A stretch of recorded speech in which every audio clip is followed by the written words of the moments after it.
At 81, Danny DeVito has reached a point in life and career where reflection feels less like nostalgia and more like quiet truth-telling, and in doing so, he has finally confirmed what fans, colleagues, and critics have long suspected all along. For decades, DeVito has been celebrated not just for his unmistakable presence on screen, but for the humanity, intelligence, and emotional depth he brings to every role, no matter how outrageous, comedic, or unconventional it may appear on the surface. What he has now openly acknowledged is that his success was never about fitting Hollywood's traditional mold, but about embracing exactly who he was and refusing to apologize for it. Throughout his career, DeVito has consistently chosen characters that others might have avoided. From Louis De Palma in Taxi to the Penguin in Batman Returns, from Twins to Matilda, and later It's Always Sunny in Philadelphia, he leaned into roles that were flawed, strange, morally grey, or outright chaotic. At 81, DeVito has confirmed that this wasn't accidental or purely comedic instinct, it was intentional. He understood early on that authenticity, even when uncomfortable, was more powerful than chasing approval.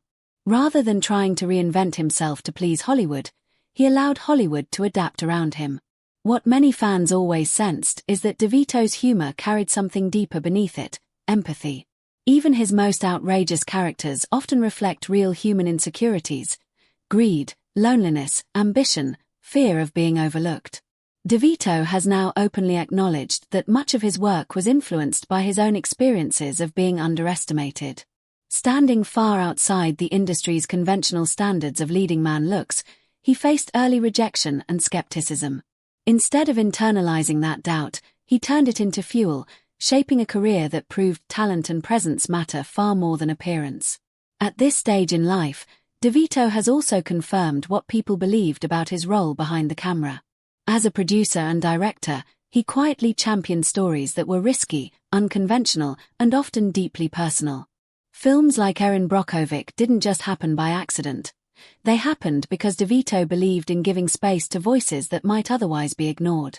He has now spoken openly about how important it was to him to use his influence to lift others up, especially when he knew firsthand how hard it was to be taken seriously in an industry obsessed with image. Another truth DeVito has finally embraced publicly is his comfort with vulnerability. For years, fans assumed that behind the bold humor was someone deeply self-aware and emotionally grounded. At 81, he has confirmed that aging has stripped away any remaining pressure to perform for expectations. He no longer feels the need to prove anything. The laughter, the outrageousness, the irreverence, it was always balanced by a deep respect for storytelling and for the audience. DeVito has acknowledged that the reason his work continues to resonate across generations is because he never talked down to viewers, even when the material was absurd. His long-standing friendships and collaborations also support what people always believed about him, that he values loyalty over status. His enduring creative bond with figures like Rhea Perlman, despite personal changes, reflects emotional maturity rather than bitterness. DeVito has confirmed that relationships, not fame, are what endure. Success, in his eyes, was never about awards or box office numbers, but about longevity and honesty, about being able to look back without regret. Now in his 80s, DeVito speaks with clarity about legacy. He understands that his impact lies not in being larger than life, but in being unmistakably himself.